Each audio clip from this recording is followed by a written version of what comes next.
माँ का आँचल। मैं रूम में अपने किसी काम में व्यस्त था, तभी किचन से अपनी माँ और बीबी की आवाज़ सुना। मेरी बीबी माँ को खरी खोटी सुना रही थी। शायद माँ ने दूध फ्रिज से बाहर रख दिया था, जिससे दूध फट गई थी। माँ बस यही कह रही थी कि उसने गलती से दूध बाहर छोड़ दिया, और मेरी बीबी उन्हें डांट लगा रही थी क्योंकि उसे मेरे लिए चाय बनाना था, पर दूध फटी देख वो बौखला गई थी। मैं ये सब सुन रहा था, पर काम में व्यस्तता के कारण अपने काम में लग गया। ये कोई नई बात नहीं थी, सुलेखा की आदत सी हो गई थी माँ को खरी खोटी सुनाना।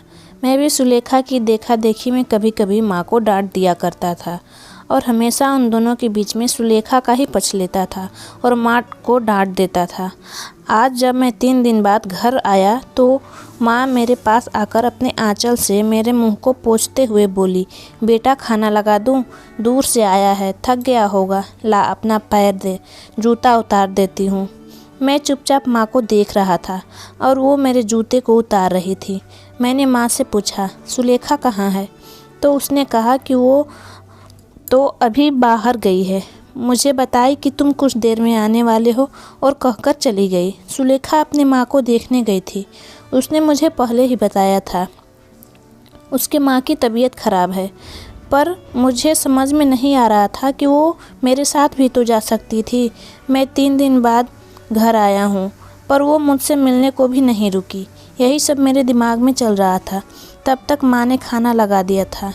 माँ ने मुझे आवाज़ दिया, बेटा मुँह हाथ धो लो, खाना लगा दिया है। मैं खाना खा के बिस्तर पर लेट गया, पर नींद नहीं आ रही थी। मन में बस एक ही बात चल रहा था कि सुलेखा अपनी माँ को देखने के जल्दी में मुझसे मिले बिना ही चली गई, और मैं उसके चलते अपनी माँ को हमेशा डांटता रहता हूँ। लेकिन माँ उस बात को लेकर कभी भी मुझसे या सुलेखा से कोई नाराज़गी नहीं जताई थी। वो बस सुनती और भूल जाती, लेकिन ये बात मेरे मन को घर कर गई। सारी रात मैं बस माँ के बारे में सोचता रहा। आखिर क्यों वो अपनी बेइज्जती बर्दाश्त करती है? आखिर क्या है वो चीज़ जिसके चलते माँ मुझसे इतना प्यार करती है? क्यों हमेशा मेरी चिंता करती है? क्यों वो सुलेखा की बातों का जवाब नहीं देती? क्यों और न जाने कितने ही क्यों मेरे मन को झकझोर रही थी। मैं सुबह माँ को सबसे पहले यही पूछा, आखिर कौन सी बात है जिसके चलते तुम इतना सब सहती हो और उफ तक नहीं करती? मैं माँ की बातों को सुनकर दंग रह गया। आज मुझे पता चल गया उस क्यों का क्या कारण है। माँ ने बहुत ही सहज भाव से कहा था, पर उनकी वो बातें मुझे आज सब सच से रूबरू करवा गया।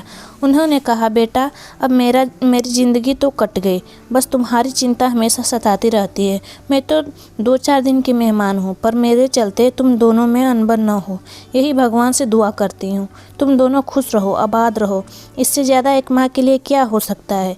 ये कहकर वो किचन चली गई और जाते जाते कह गई, तो इतना सोच मत, सर दर्द करेगा। मुझे मेरे सारे क्यों का जवाब मिल गया था।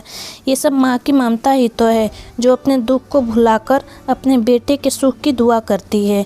ये माँ की ममता ही थी जो मुझ जैसे पापी को भी मिल गई। यह एक ईश्वरीय वरदान है जो हर किसी के नसीब में होता है। बस मेरी तरह कई ऐसे हैं जो उस ममता की कीमत नहीं जानते। उम्मीद है आपको यह कहानी पसंद आई होगी। कहानी पसंद है तो लाइक करिए, शेयर करिए और हमारे चैनल को सब्सक्राइब करिए।